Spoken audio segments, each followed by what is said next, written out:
Bonjour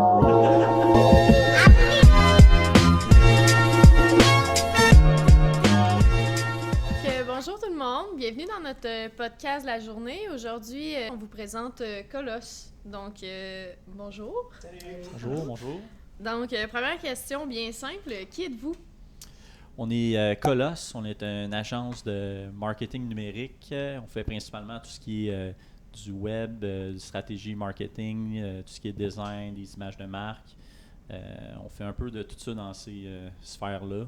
Une journée pour vous autres? Une journée pour nous autres, ça peut être bien des affaires. Là. Des fois, on a des journées qu'on travaille sur nos projets, on les avance. Sinon, ça peut être des journées que il peut se passer bien des affaires. On a des meetings, on peut rester jusqu'à tard le soir, là, essayer de trouver des solutions sur différents problèmes qu'on a. C'est jamais la même affaire. Là. On a comme 3 groupes un peu, là, 3 équipes, 3 lignes de service. Là, fait que sur le design, ils peuvent faire ce qui est ils peuvent créer des branding, ils peuvent travailler sur des logos, des pièces de médias sociaux là, qu'on a besoin. Sinon, mettons côté web, ça peut être travailler sur les sites web qu'on a pour nos clients. Ça peut être des fois s'il y a des correctifs à faire sur des sites, c'est travailler là-dessus. Aussi, ça va être de planifier. Des fois, on a des soumissions, le client a un problème, nous autres, on se penche là-dessus pour trouver une solution. Fait qu'il y a un peu de recherche à faire là-dessus. Puis ça, c'est plus en tant que tout ce qui est production, mais nous autres, vu qu'on est comme les boss, c'est plus de... il y a aussi l'aspect gestion, on gère une business, on gère des employés. Fait qu'il faut se pencher là-dessus en plus de la production qu'on fait au jour le jour. Puis, mettons que quelqu'un sait pas c'est quoi, là. Comment tu décrirais c'est quoi Colosse? Bien, dans le fond, Colosse, c'est une agence. Dans le fond, c'est vraiment... On a une grande offre de services. On dit qu'on est une agence 360 ou une espèce de one-stop shop. Fait que c'est vraiment n'importe quelle demande en fait qui retire du numérique peut venir passer par chez nous pour qu'on puisse faire soit arriver avec une solution ou arriver avec des fois dépendamment du problème. Des fois, ça peut être un site web, ça peut être du design. Mais c'est juste un peu ça, Colosse. Dans le fond, c'est une agence de gens qui travaillent ensemble pour réaliser des projets. Et je dirais peut-être plus concrètement aussi, là, si on parle, ça peut être notre clientèle, ça peut être autant des entreprises privées, on travaille beaucoup avec du public, fait que, MRC, Ville, ce genre de trucs-là, mais aussi des organismes à but non lucratif. Toutes ces entités-là vont toujours avoir des besoins concrets de, par exemple, communiquer un message, mettre en marché un produit, que ce soit réaliser des documents, faire de la publicité, j'ai besoin d'un site web, etc. Donc, ces entreprises-là n'ont pas toujours à l'interne, il peut y avoir des personnes à l'interne qui sont en charge soit souvent du marketing, des communications, de la mise en marché ou des ventes, là, par exemple. Mais ils ne vont pas tout le temps avoir les bras pour réaliser ces actions-là. Fait que, concrètement, souvent, les gens ils passent la porte avec, comme Jérémy disait, un problème ou une réalité. Puis nous, notre travail, ça va être de les aider à répondre à ces problèmes-là par des actions encore là. Quand je dis concrètement de marketing, ça peut être de planifier de faire de la publicité, ça peut être de planifier de faire des campagnes de communication, ça peut être de renouveler un site web, ça peut être de travailler sur un site pour le rendre, mettons, transactionnel, etc. Fait que vous comprendrez que c'est assez vaste comme offre de service. Puis encore là, ça suit tout le cycle de vie des entreprises. Donc, quelqu'un qui est en démarrage, qui dit j'ai à peine un nom d'entreprise, je vais peut-être avoir besoin d'un site web un peu minimal, je vais peut-être avoir besoin de conseils par rapport à mes médias sociaux, je vais peut-être avoir besoin de gens pour m'aider à construire justement mon identité de marque et à créer mes premiers documents, mes premiers morceaux de visuel pour mon entreprise. On part de ces gens-là jusqu'à, comme je dis, des entités plus matures ou plus grandes comme des grandes entreprises privées ou, comme je dis, des municipalités qui vont avoir déjà des services de communication avec du monde qui travaille là, mais qui ont besoin quand même de notre expertise et de nos bras pour mener à bien leur projet. T'sais. OK. Donc, c'est vraiment pour certaines entreprises, mais aussi pour madame et monsieur tout le monde qui veulent peut-être se lancer une business aussi. Ça peut être ça. C'est sûr que, comme je dis, nous, on travaille avec des gens qui sont à plein de stades différents dans leur projet à ce moment-là. Est-ce que c'est toi qui avais lancé l'entreprise, Agence Colosse? Non, on l'a cofondé vraiment à 3. On à est 3? parti vraiment à 3. Avez-vous fait, dans le fond, vous étiez sûrement amis avant, dans le fond, de lancer l'entreprise. Avez-vous fait un sacrifice pour lancer cette entreprise-là? Ben, c'est sûr que si on parle de sacrifice ou de trucs qu'on a dû mettre de côté, pas mettre de côté, là, mais à la base, c'est nos emplois. Là, les 3, on avait des jobs. Fait qu'on travaillait. Puis à un certain point, ce qu'on dit, on se lance en affaires, on le fera pas à moitié. Fait que ça a commencé avec Moi, j'étais le premier, dans le fond, à lâcher mon emploi. Nous, on a décidé de se lancer, on était comme en juin 2020, là, donc on était au début de la pandémie. Juillet 2020, début juillet 2020, on a décidé officiellement d'incorporer notre entité, donc de créer l'entreprise point de vue légal. Moi, j'ai été le premier à quitter mon emploi en septembre. Jérémy et moi, on a commencé des premiers mandats en octobre à travailler sur des trucs. Jérémy avait encore son emploi. Il a quitté son emploi en novembre 2020. Julien a quitté son emploi, dans le fond, le début février 2021. On arrivait à un stade où est-ce qu'on avait des point de vue de notre carrière, des rôles un peu plus intermédiaires. Fait que, on n'était plus des juniors, puis nos carrières respectives progressaient. Mais on a, je veux dire, entre guillemets, coupé ce swing-là pour se lancer en affaires, là, puis être vraiment nos propres patrons. Est-ce que vous diriez que vos familles ont eu un impact sur votre entreprise? Ben oui, là, je veux dire, on se lance, je veux dire, quand on parle de notre famille, c'est autant, dans notre cas, je veux dire, on a encore nos parents, frères, sœurs, qui nous encourageaient. Toute notre famille, je dirais, là, autour de ça, que ce soit les oncles, les tantes, peu importe, t'encouragent, sont contents de ça, de ce qu'on se lance. Ça a un impact, mais c'est sûr que, par exemple, moi, dans mon cas, ma conjointe, elle m'a beaucoup supporté là-dedans. Fait que c'est sûr que c'est notre premier niveau comme ça, habituellement, pour les entrepreneurs, souvent, que ce soit chum blonde, femme, mari, peu importe le statut qu'ils ont, mais souvent, le partenaire de vie, c'est un gros morceau pour aider dans le sens où il y a quand même des stress financiers, surtout des stress au niveau du temps. Quand moi, dans mon cas, se lancer en affaires, on en a tout fait des heures de fou, donc ça permet d'avoir quelqu'un qui s'inquiète à propos de combien d'heures on dort, est-ce qu'on mange, puis ce genre de trucs-là. Là. Donc c'est sûr que c'est plus facile de se lancer quand tu as un bon contexte familial qui t'encourage que le faire juste tout seul, sans support. Notre famille proche, elle veut pas, c'est un gros move qu'on a fait. Là. Puis surtout, on n'a pas ça fait pas longtemps, des années et des années non plus qu'on travaille, là, qu'on est sur le marché du travail. On sort de l'école, on commence à travailler un peu, puis là, hop, on veut se lancer en affaires. Des fois, ça peut paraître comme... notre famille proche, ils nous voient aller. Hey, tu commençais à bien t'en sortir, là, tu t'en vas partir une business.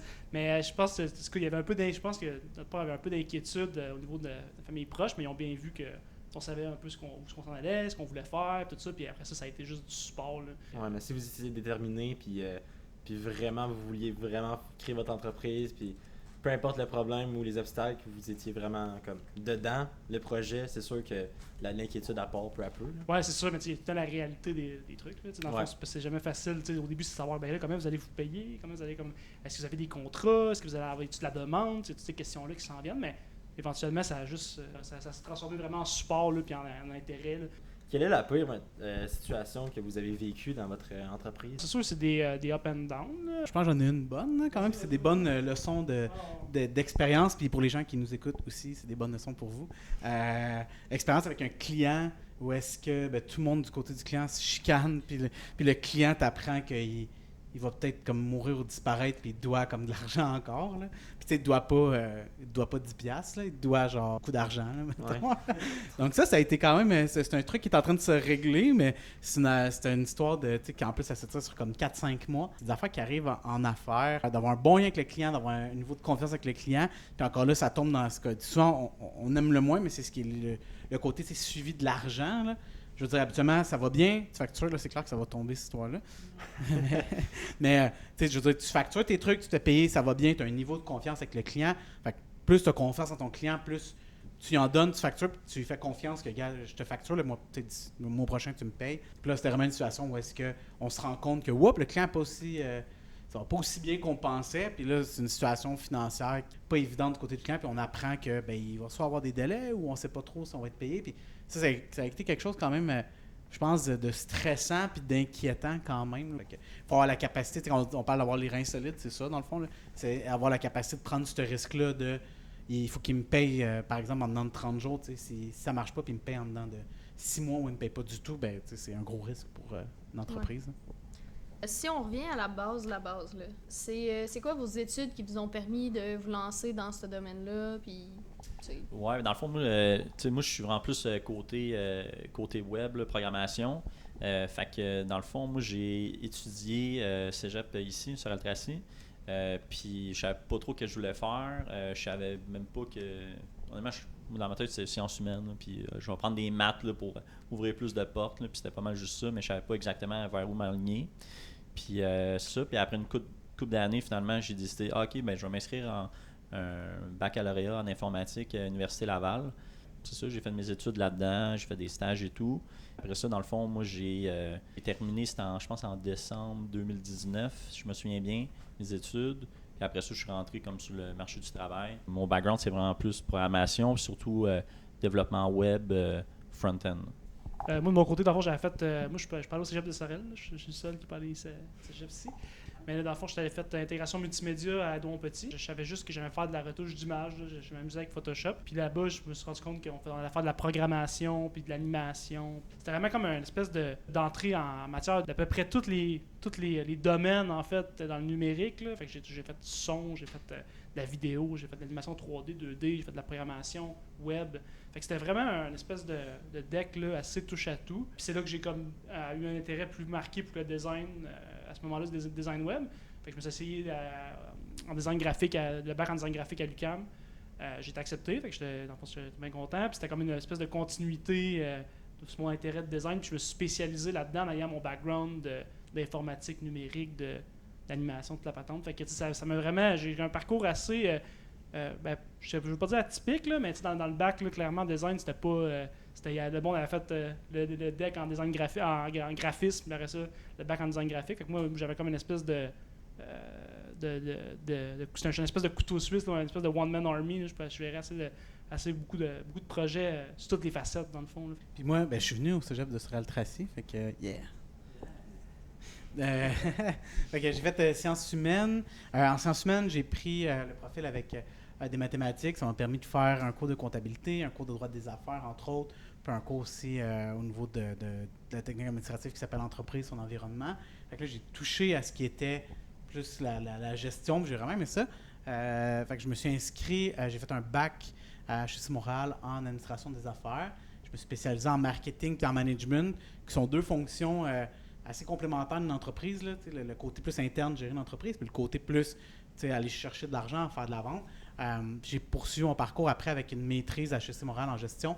Je l'ai spécialisé une maîtrise spécialisée en stratégie, dans le fond, sur c'est quoi notre prochain move, puis comment est-ce qu'on analyse une situation. Cette maîtrise-là, tu peux l'orienter selon ton profil. Donc, les gens, par exemple, qui viennent de finance peuvent faire de la stratégie, m'orienter plus, par exemple, en finance, peu importe. Moi, je me suis orienté beaucoup sur ce qui était la stratégie dans un contexte de marketing numérique. J'aimais vraiment beaucoup le marketing numérique. J'aimais le côté plus technique du web aussi. Puis, par exemple, la publicité en ligne. Fait que j'ai orienté ma maîtrise en stratégie avec cet angle-là. Puis j'ai poursuivi, j'ai fait une autre maîtrise à HEC Montréal aussi en commerce électronique. Donc, qui était un petit peu plus terrain, un petit peu plus pratique, mais quand même de deuxième cycle. Fait que moi, mon bagage, c'était ça au point de vue de la formation.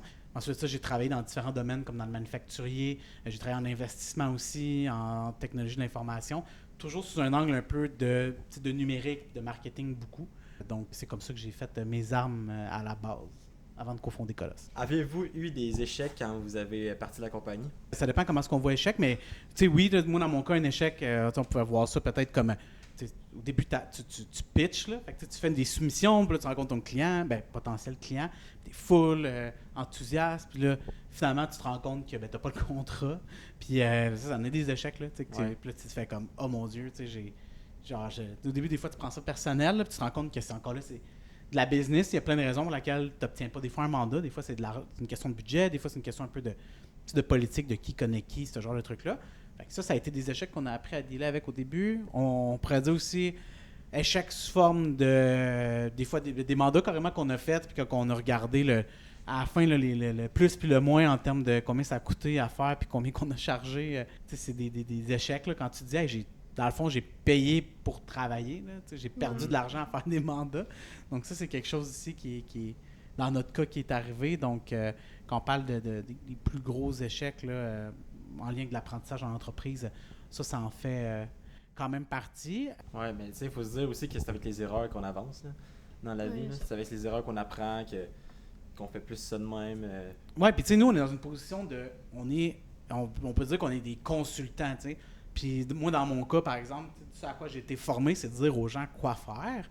Fait que le plus gros enjeu, je dirais, c'est vraiment d'arriver dans une entreprise que tu crées, puis que ta job, encore là, c'est de dire aux gens, voici ce que je pense que est la meilleure idée. Mais là, quand tu te retrouves avec ta propre entreprise, tu te dis, wow, si on s'analysait nous-mêmes dans nos manières de faire, je veux dire, on pourrait se corriger sur 10 000 points différents. Là. Il y a plein d'affaires qu'on fait pas comme faut. Fait que même si on a des bonnes connaissances sur comment ça se gère une entreprise et comment on devrait gérer une agence de marketing numérique, il y a plein de trucs encore aujourd'hui, qu'on essaie de mieux appliquer, de mieux faire, de travailler. Sinon, comment que vous êtes connus? Comment que ce trio-là s'est formé? Dans le fond, on se connaît depuis vraiment longtemps. Surtout moi et Marc-André. Julien, on s'est plus rencontrés au cégep, si je ne me trompe pas, début de cégep. Puis, tandis que moi et Marc-André, là, on se connaît depuis 5e année, là, depuis qu'on est tout jeune. Là. Fait que c'est depuis ce temps-là qu'on se côtoie, qu'on est dans le même cercle d'amis. Puis Marc a tout le temps eu pas mal de la fibre entrepreneuriale. Là. Il me parlait de plein de projets. Puis justement, ça m'a donné le goût de crème, peut-être c'est le bon moment de revenir dans la région, à partir de quoi, nous autres même, notre propre agence, nos propres trucs. Fait que c'était pas mal de demain que ça s'est créé. La pandémie, elle vous a, veut pas un peu... Elle a comme aidé votre business parce qu'en étant un business numérique, vous étiez avantagé par le fait que tout le monde achète numérique pendant un certain nombre de temps. Tout le monde se part une version numérique. Ben oui, tu sais, puis il y a comme une certaine urgence, en fait, pour bien des entreprises de la région à se mettre en ligne. Là, c'est une réalité qu'on a vue. Là, puis il y avait du monde qui venait nous voir au tout début. C'est sûr, ça nous a donné un bon élan là, en partant. Là, les premières années, quand tu pars une entreprise, c'était plus difficile de développer ses clients, d'avoir des contrats, tout ça. Mais nous autres, on était quand même assez chanceux à ce niveau-là. La pandémie on était direct dans le créneau, là, que tout le monde cherchait à avoir des services en web et en marketing pour se relancer et être mieux positionné dans le monde du numérique. C'est super le fun, dans le fond, à quel point vous avez l'air super impliqué dans le projet, puis à quel point c'est vraiment votre centre d'intérêt, je vous dirais. Mais avez-vous des loisirs en dehors de votre entreprise? Ça, c'est une bonne question. Dans le fond, c'est tout l'aspect un peu équilibre de vie. Là. Au début, quand on commence l'entreprise, tu comptes pas tes heures. Puis même, en fait, on les comptera pas. Je pense pas qu'on va les compter. Là. Puis, c'est de trouver un peu l'équilibre de faire que pas juste la job dans la vie. Je pense relax le soir parce que je pense que ça fait du bien. Fait que côté loisir, c'est sûr de voir les amis, prendre une bière à quelque part. Je pense que ça, là, je pense que ça fait partie de l'équilibre de vie. Puis faire l'exercice physique, ça, je pense que c'est un bon truc. Là. Ça permet de décompresser en même temps. Oui, exactement, de libérer, d'évacuer le stress puis toute la pression. Là. Je pense que je fais du pouce sur ça, il y a tout le concept d'hygiène de vie, là, d'être propre, de bien dormir, de manger comme il faut.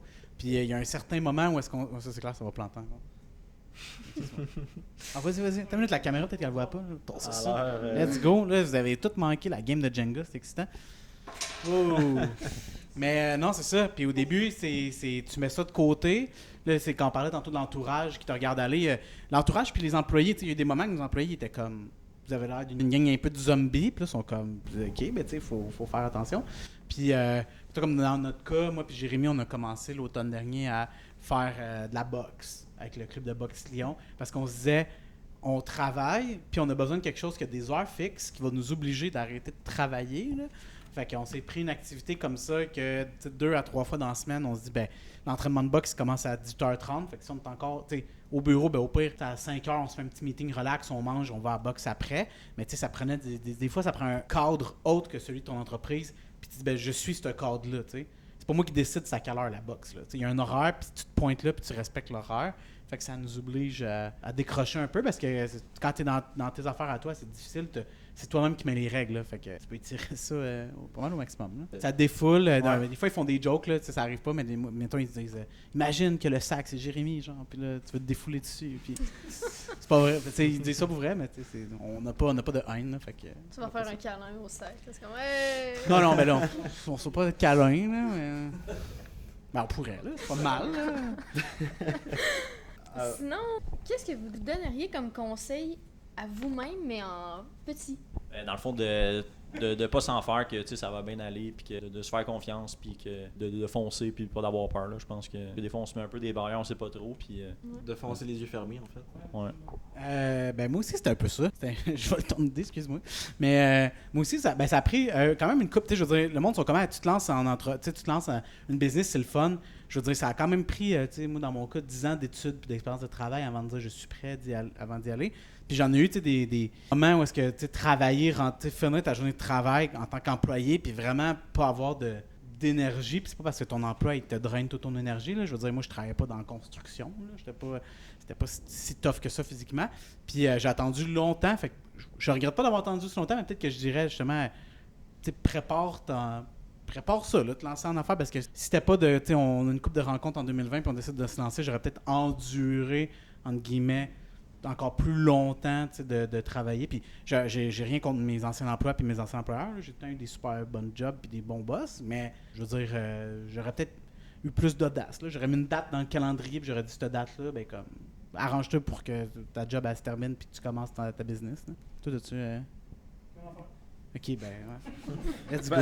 Pensez-vous que vous pourriez faire le même parcours si vous commenciez maintenant en 2023? Je pense que oui. La différence, comme on disait, c'est sûr que quand on est arrivé en pandémie, ça l'a aidé quand même le fait que oui, il y avait comme une demande un peu plus grande pour nos services. On pourrait le faire. Est-ce que ça serait pareil au niveau de... Parce qu'à un moment donné, c'est vraiment drôle. Quand on a commencé le premier automne, là, on a loué un petit local de 150 pieds carrés. C'était mini, là, c'était plus petit qu'ici. Puis on se disait, ça nous prend un local pour avoir l'air legit. On a acheté un ordi. On avait un ordi au nom d'entreprise. Puis on avait comme acheté un ordi à 6 000, puis on avait fait comme 8 000 $, de vente en un automne. Là. Fait que si on fait les maths, c'est vraiment pas beaucoup d'argent. Puis rendu un petit peu avant Noël, Jérémy puis moi on se parlait, puis il était comme, tu sais, penses-tu qu'on va genre avoir de l'argent à un moment donné, qu'on va se payer. On avait mis de l'argent de côté, mais on était comme, si c'est de même encore 6 mois, ça marchera pas. Puis là, c'est là que le téléphone est comme, ben, c'est vraiment, les emails et les téléphones sont partis en fou, là, en 3 semaines. On a closé comme plusieurs dizaines de milliers de mandats d'une shot qu'on a signé, qu'on a conclu, qu'on a obtenu. Puis là, ça nous a starté. Puis c'est sûr qu'il y a eu un effet un peu pandémique qui nous a permis d'avoir cette accélération-là. Puis ça nous a permis d'acheter notre bâtiment une couple de mois après puis d'aller vraiment plus vite. Mais on le ferait aujourd'hui, je pense que ça fonctionnerait quand même parce que quand on regarde, surtout au niveau du marché, puis encore là, c'est sans prétention, mais au niveau de l'expertise, de la complémentarité, il n'y a pas un autre colosse aux alentours, mettons, je pense. Ouais. C'est ça, j'étais au gala, moi des mérites économiques, justement, puis vous avez quand même remporté un prix. Vous pouvez le montrer, le trophée, dans le fond. C'est quoi le thème, dans le fond, que vous avez gagné, vous avez remporté? C'est entreprise service 5 employés et plus. OK. Avez-vous, dans votre tête, est-ce que vous étiez sûr de gagner ou est-ce que... Moi, j'étais quand même confiant, mais on savait pas contre qui qu'on était. Fait que c'était surtout ça. Puis là, quand ils ont présenté les autres entreprises, puis là, on a fait « OK, ouais, on est quand même comme des vraiment bons, vraiment des tops. » là. Fait que, on dirait que c'était comme... rendu là, on était comme moins sûr de... On va-tu l'avoir ou pas? Ouais. Puis là, finalement, quand ils nous ont nommé, là, c'était « Yes, sir. » Vous vouliez être content. Vous êtes rendu à combien d'employés? Là, on est à 7 employés. Ben, en nous incluant, là, il y a 7 personnes de chez Colosse, là, en tout. Donc, dans le fond, ils vont nous dire 3 anecdotes, une chacune, par rapport à l'entreprise. Puis, il faut trouver, dans le fond, laquelle est fausse. Vous fouillez. OK, parfait. Première, c'est qu'on est allé à un barbecue chez Guy Laliberté. Puis, on a mangé du homard puis bu du vin. Ouais, c'est le gars du Cirque du Soleil, pour ceux qui ne savent pas. Là. Deuxième, c'est dans le fond nos premiers mandats. En fait, un de nos premiers mandats, c'était un site web, en fait, puis on s'est fait payer en carte cadeau Saint-Hubert. Puis le troisième, c'est on a acheté une table de conférence usagée dans l'ouest de l'île de Montréal. On est allé acheter ça, puis là, le gars, il essayait de nous vendre tout ce qu'il y avait dans la place, parce qu'il vidait son local. Puis finalement, on voulait rien acheter. Fait qu'il nous a donné quand même un cadre vraiment cool, comme des années 80, là, qui a un design comme les cadres motivationnels. Là. C'est comme une image un peu kitsch avec un fond noir, avec juste un mot. Là. Puis lui, c'était je pense que c'est une goutte d'eau, c'est genre attitude. Puis c'est comme the little thing that makes a difference. Puis on l'a mis dans la salle de bain des gars, puis on a tout peinturé la salle de bain en bleu. Puis on a le cadre bleu, fait que tous ceux qui vont aux toilettes, il y a un cadre comme pour les crinquer. Ben oui. OK. Oh mon Dieu. Ben moi, je voterais pour la deuxième. Non, genre non, la moi, carte j'y Saint-Hubert, crois. ça serait quand même cool pour vrai. Ça serait vraiment hot, mais c'est parce que je sais pas ça coûte combien faire affaire avec vous. Fait que Ouais. je sais pas c'est combien de cartes cadeaux. C'était genre 300 000 $ de carte cadeau. C'est genre 300.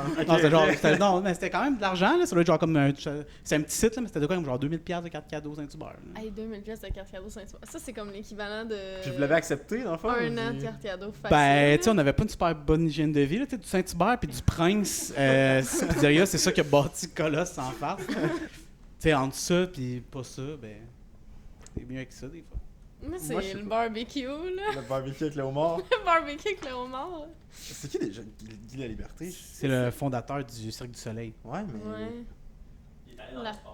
Ouais, il est allé T'es allé dans dans l'espace. l'espace. Ouais, lui, Ouais, il il est est allé dans milliardaire, là, tu sais, c'est un monsieur qui a des moyens. Dans le fond, on avait un contrat avec Lune Rouge, là, qui est la maison mère qui Cirque du Soleil et tout. Puis on avait fait un site web pour eux. Ils avaient bien aimé notre travail. Fait qu'ils nous avaient invités à un barbecue avec l'équipe. Dans le fond, chez Guy La Liberté, manger Ouais. du homard, puis boire des margaritas, puis du vin. Puis, Ça devait être une belle maison. c'était très gros. C'était, ouais, beau terrain, tout. Là. Ouais, tu vois, moi, j'y crois pas mal à Guy La Liberté. Moi, j'y crois pas parce qu'il regardait la tour Jenga pendant qu'il essayait de trouver ses mots. Moi, je vote la deuxième, Moi, je personnellement. vote la première. Dans le fond, ça va être la troisième. Le corps, il n'y a pas rapport, puis ils ont acheté la table.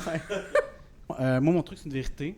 Fait qu'on a vraiment, Ok, on a ok. acheté vraiment une table, puis finalement, on était vraiment, pour vrai, 10 fois plus content du cadre qu'on s'est fait donner. Ça nous a hypé. Il nous a donné ça en mode là, un peu là, genre aller réaliser de grandes choses. Là, puis, Le gars, c'est un entrepreneur, fait que là, il était comme. Puis là, c'était genre un monsieur anglophone du West Island, puis il était comme. Tu sais, do you want a printer? Do you want. Là, non, on veut juste la table. Il faisait comme 40, là. Il faisait super chaud. Puis là, il fallait mettre ça dans la van. Là, on était comme tanné un peu. Puis il a dit, you know what, just take this. Puis il a sorti ça comme de pas rapport, là. Puis il a fait, ça, c'est votre porte-chance. Puis on a fait comme, OK, merci. Puis on est vraiment allé un barbecue chez Guy La Liberté, manger du homard, boire du Ben, vin, ouais. boire des margaritas, raison. puis Oh mon dieu. la grosse affaire. Là. Fait que, ouais. Ah ouais. Non, mais t'imagines, une personne, genre tu lances ton entreprise, puis une personne, dans tes premiers contrats, genre, te paye Ouais. en carte cadeau. Ben, ils ont Saint-Hubert. peut-être aidé. Hey, moi, je sais que Saint-Hubert ont changé leur site puis tout récemment, là, tu sais pas. Ben, mais sinon, les cartes cadeaux, on aurait bien aimé ça pour vrai. On est ouvert aux propositions. Donc, Ouais, c'est vrai, dans le fond. si vous voulez les payer, vous savez quoi faire, les cartes cadeaux Carte cadeau Saint-Hubert. Saint-Hubert. Puis Prince. Ok. Oui. On peut, dans le fond, aller dans notre dernière section, c'est les petites boules, la question. Ton équipe sportive préférée, le Canadien de Montréal, là, c'est un peu pas original, là, mais c'est quand même ça pareil. C'est correct. Mary, Mary, ils ont des On bons est partisans. fiers de Montréal. c'est un grand connaisseur, Julien. On n'a même pas dit nos noms au début, je pense. Ah, c'est Ouais. vrai, on vous a même pas Disons, demandé vos présente-toi, noms. puis Complètement dis ta oublié. couleur préférée. Moi, c'est Julien Pietier, ma couleur préférée, le rouge. Jérémy Fréchette, pour la préférée, le jaune. Marc-André Jean Monténégro, ma couleur préférée, c'est le bleu, I guess. C'est correct. Les trois couleurs primaires, on aime. Ouais. D'où la salle de bain. en Ouais, la bleu. salle de bain bleue. Celle des hommes, celle des femmes est verte, verte très flash. Si tu n'habites pas au Québec, tu habites où? Tu me mettes le micro en dessous de la bouche. Je prendrais une ville européenne. Je pense là, quelque chose de cool. Là. Genre, j'ai bien aimé des villes comme Amsterdam ou Prague. Je pense que ce serait une ville comme ça. Ou Paris, mettons. Ton métier de rêve quand tu étais jeune, ouais. Moi, ça avait aucun rapport avec l'informatique, mais quand j'étais jeune, je voulais être enquêteur. Parce que j'écoutais les émissions en Canal D, puis j'aimais bien ça, voir les résolutions, les meurtres, là, puis tout. Là. Ouais. Mais finalement, ça n'a jamais abouti, malheureusement. Une activité que tu pratiques. Dans le fond, c'est sûr qu'on a dit ça tantôt, on a commencé à faire de la boxe, mais sinon, moi puis Julien, on a commencé à jouer au badminton aussi. Fait que- Au cégep, il y a du badminton le soir, le dimanche, puis le mercredi soir. Exactement. Puis vous venez ici, dans le fond, pour Ouais. pratiquer le badminton, ouais? Ouais. Pour vrai? Ouais. Je vous avais jamais vu, pourtant. Ben, moi non plus. Ouais? Ouais. Ah, ben, demain. on va- Vu que t'es venu au cégep, est-ce que t'as fait le cours de badminton ici? Ouais. Ouais, j'avais fait. Pour vrai? Ouais. Yes. C'était Ouais, qui ton j'ai- prof? Comment il s'appelle déjà? Ça? Dom. Doom, ouais, ça. Ah, Ah, c'est le meilleur, celui-là. Ouais. Dédicace à Dominique. yes. Comment prends-tu ton café? Si c'est un café filtre, un peu de sucre. Sinon, un espresso bien direct. Puis sinon, ben un latte. C'est ça. Il y a bien des réponses à ça. Moi, un café, c'est un café. Sauf le café glacé. Ça, c'est différent. Ah ouais, ben ça. Moi, j'essaie de mettre le moins de sucre possible, mettons. Puis sinon, je suis bien fasciné par le petit café filtre là, des restaurants à déjeuner. Là. Ça, c'est bon noir direct. Ben, c'est ça, mais tu sais, je suis pas comme le monde. Il y a du monde fou un peu, là, ils mettent genre 4 crèmes, 4 sucres, 4 laits, puis tu sais, c'est même plus un café. Là. Ça, c'est avoir- interdit, ça. Mon pire défaut. Je suis trop perfectionniste. C'est ça? Ton croche de jeunesse. Ben moi, dans le fond, je pourrais dire que c'est ma blonde actuelle, Anne-Marie. Allô? Ça fait 15 ans qu'on est ensemble. Je t'aime. Fait que Oh, c'est depuis qu'on mignon. a. J'avais 15 ans, C'est Noël avait mignon. 14 ans. Fait que ça compte là-dedans. Ma pizza préférée, Val-de-Racine. C'est pas mal standard. On se trompe pas avec ça. Là. Ton péché mignon, les olives. Ah, moi, j'aime pas ça, des Moi, olives. j'adore ça, les Je olives. suis en train de faire Ouais. une tentative d'essayer d'aimer les olives. Laisse faire, pour vrai, ça marchera jamais. Ah, yeah! Yeah, moi, ça marche pas. Ta mauvaise habitude, arriver 5 minutes en retard partout. C'est une mauvaise Oh, mon habitude? Dieu. Ouais, je suis trop flush. Des fois, ça me joue des tours. Mais dans l'ensemble, c'est correct, mais ça pourrait être mieux. Mon talent caché, moi, c'est. Je suis bon dans les capitales des pays. Ah, pour vrai? Capitale? La capitale de l'Afghanistan? Kaboul, La capitale de la Turquie? Ankara, La capitale de l'Égypte? Le Caire, La capitale de l'Algérie? Alger, La capitale du Pérou? Lima, La capitale du Mexique? Mexico, Il connaît tout, dans le fond. C'est quoi? Ah oui, la capitale du Mozambique. Maputo, Zimbabwe. Harare, Je Russie. pensais là-bas. Moscou, L'Australie. Mais non, il n'y a pas Canberra, Attends. Le Liechtenstein. Vaduz. Clairement, moi je suis sûre que genre, il a appris les plus difficiles parce qu'il sait que c'est sûr qu'on va Ouais, sortir, c'est eux autres. c'est sûr. Voilà. Mon humoriste préféré. Moi, ce serait Mario Jean. Combien de langues parles-tu? 3. J'ai fait mon bac à HEC, ils m'ont donné un papier. J'ai une mention trilingue. Je parle 3 langues, puis j'écris 3 langues. Fait que c'est pratique par moment. C'est quoi les 3 langues? Français, anglais, espagnol. Est-ce que vous avez déjà eu des contrats en espagnol? Non, mais j'ai déjà eu un client qu'il y avait une des personnes là-dedans aussi qui était latino, fait qu'on pouvait se parler en espagnol pour avoir l'air d'être hot, là, mettons. Mais non, ça m'est jamais arrivé. Mais ça pourrait être pratique pour des... Ah ben, non, ça pourrait être... C'est déjà arrivé aussi un mandat qui était comme, pourriez-vous faire, tu sais, regarder le contenu ou traduire du contenu, mettons, tu sais, en espagnol puis comprendre, puis tu sais, je suis capable, là, c'est Ok. correct. Tes biscuits préférés? En général, je mange pas beaucoup de biscuits, mais... Non, je sais pas, peut-être les Whippets, là, quand tu y penses, là. Un Whippet, c'est fou dans la tête. Non, c'est fou. Ah, météo. C'est un whippet en meilleur. Ta matière préférée à l'école? Ben, mettons, avant de faire tout ce qui était, mettons, administration, j'aimais vraiment beaucoup l'histoire. Je trouvais ça vraiment intéressant. Puis sinon, dans le cadre de tout ce qui est, mettons, administration, ben, tout ce qui est en lien avec le marketing numérique. Là, c'est tout j'ai étudié assez là-dedans que c'est parce que j'aimais ça. OK.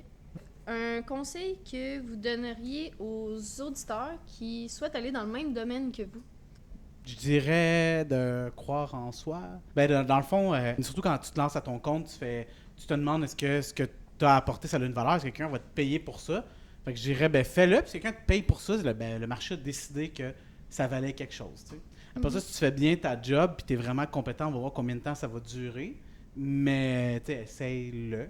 Moi, le conseil, dans le fond, ben, 2 choses. Là, si la personne veut poursuivre, aller en informatique, là, moi, je recommande pour vrai de faire la technique au cégep. Puis si la personne veut aller un peu plus loin, d'après ça, d'aller à l'université faire le bac. Moi, je n'ai pas fait la technique, j'ai tout de suite passé vers le bac, là, mais si j'avais su, je pense que j'aurais fait la technique aussi. Puis sinon, l'autre conseil pour si, mettons, quelqu'un veut partir, se démarrer, aller en entreprise, ben, de starter puis de foncer, même si tu es jeune. Dans le fond, je pense que c'est le meilleur moment parce que, tu sais, à cet âge-là, tu n'as pas d'hypothèque à payer, tu n'as pas d'enfant, tu n'as pas de responsabilité autant qu'un adulte qui a une vie de famille et tout. Là. Fait que c'est le meilleur temps de prendre un échec s'il y a de quoi en début de carrière parce que tu peux te revirer de bord facilement. Là. Bon, Réponse finale. Vu que j'ai fait l'ouverture, tu peux faire la fermeture, Ben? C'est bon. Merci bien gros de nous avoir écoutés. Merci à vous autres d'être venus, Oui, de vous avoir merci. déplacés. Merci pour l'invitation. Vous pouvez vous abonner à l'Instagram qu'on a mis en arrière, On l'a mis à en arrière, tout le monde. _Colosse. Puis si jamais vous avez besoin d'un site internet ou du D'un marketing service numérique, N'importe Ouais. quoi, écrivez-nous. Ouais. info@commercialcolosse.ca. Puis on va regarder ça ensemble. bon. Yes. Fait que merci de nous avoir écoutés. Au revoir. Bonne journée, bonne nuit.